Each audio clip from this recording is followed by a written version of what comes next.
Hi, I'm Ashley, Senior Clinical Advisor at Carepatron, and I'm here to help guide you through the Latissimus Dorsi test. What is a Latissimus Dorsi test?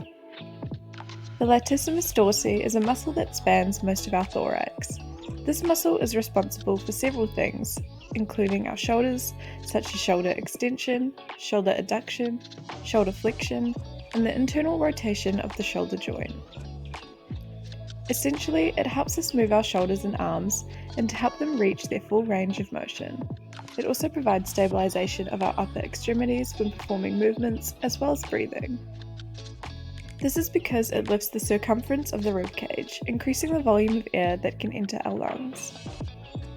If the lats become tight, then your shoulder joints will have limited range of motion, which can significantly increase discomfort. Tightness may be attributed to overuse of the muscle, which is especially common in athletes and those who partake in throwing sports. This test is an effective way for professionals to check for muscle length and strength. As a result, it is commonly used by physical therapists. Here's how to use a Latissimus Dorsi test.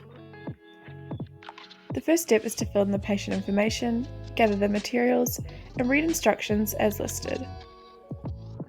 You will then need to conduct the test following the method within the document. Finally, you also need to document notes to be considered within the treatment for the patient.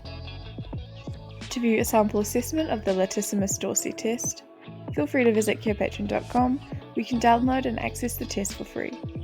You can also access the test through Carepatron, simply filter by community and assessment and type in the keywords to find the note. Edit however you wish.